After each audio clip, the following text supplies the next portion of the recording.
CPM കൊല്ലം ജില്ലയിൽ ഒരു നേതാവിന് കൊടുക്കാൻ പറ്റാവുന്ന പരമാവധി കൊടുത്ത നേതാവിൻ്റെ പേരാണ് ഐഷ പോറ്റി. 2000-ൽ CPM-ലേക്ക് എത്തി. 2006 വരെ ജില്ലാ പഞ്ചായത്ത് പ്രസിഡന്റായി. അവസാനത്തെ ടേമിൽ ജില്ലാ പഞ്ചായത്ത് പ്രസിഡന്റായി. അതിനുശേഷം വീണ്ടും ജില്ലാ പഞ്ചായത്തിൽ തിരഞ്ഞെടുക്കപ്പെട്ട് അതിനുശേഷം ജില്ലാ പഞ്ചായത്തിൽ അംഗവും പ്രസിഡന്റുമായിരിക്കവേ നിയമസഭയിലേക്ക് മത്സരിപ്പിച്ച് മുതിർന്ന നേതാവ് രാജഗോപാലിനെ പോലും പരിഗണിക്കാതെ ജില്ലാ കമ്മിറ്റിയിലേക്ക് പരിഗണിച്ച നേതാവാണ് ഐഷ പോറ്റി. 3 ടേം 15 വർഷം കൊല്ലം ജില്ലയിൽ CPM-ൽ കൊട്ടാരക്കരയിൽ MLA ആയിരുന്ന ആളാണ് ഐഷ പോറ്റി. ആ ഐഷ പോറ്റിയെ അന്ന് ശക്തൻ സ്പീക്കർ സ്ഥാനത്തേക്ക് മത്സരിക്കുമ്പോൾ പ്രതിപക്ഷത്തേക്ക് മത്സരിപ്പിച്ചു ഈ ഐഷ പോറ്റിയെ. നോക്കൂ, ഏറ്റവും പ്രധാനപ്പെട്ട കാര്യം, ഈ 15 വർഷം MLA ആയും 6 വർഷത്തോളം ജില്ലാ പഞ്ചായത്തിലും അംഗവും പിന്നീട് പ്രസിഡന്റുമായിട്ടും പദവി കിട്ടിയ ഏത് CPM വനിതാ നേതാവുണ്ട്? ഏത് CPM വനിതാ നേതാവുണ്ട് കൊല്ലത്ത്? ഈ ഐഷ പോറ്റി അല്ലാതെ. അപ്പോൾ ഐഷ പോറ്റിക്ക് എന്താ പ്രശ്നം?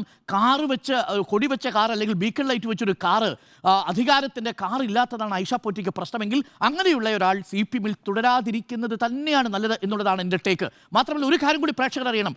ജില്ലാ കമ്മിറ്റിയിലേക്ക് ഐഷ പോറ്റി എടുക്കുന്ന സമയത്ത് എതിർപ്പുണ്ടായിരുന്നു അവിടെ.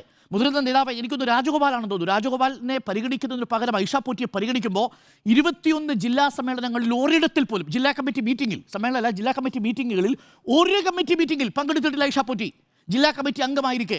അപ്പോഴെല്ലാം പറഞ്ഞ കാര്യം എന്താണെന്നറിയാമോ? ഏറ്റവും ഒടുവിൽ ബാലഗോപാൽ ഈ നിയർ ഹോം പദ്ധതിയുടെ ഉദ്ഘാടനത്തിന് വേണ്ടി ക്ഷണിക്കുമ്പോൾ ഐഷ പോറ്റി പറയുന്നൊരു വാചകമുണ്ട്, ഹെൽത്ത് ഇഷ്യൂ ഉണ്ടെന്ന്. ഹെൽത്ത് ഇഷ്യൂ ഉള്ള ഐഷ പോറ്റിയാണ് ലോക് ഭവന് മുന്നിൽ പോയിട്ട് കോൺഗ്രസിലേക്ക് ചേരാൻ പോകുന്നത്.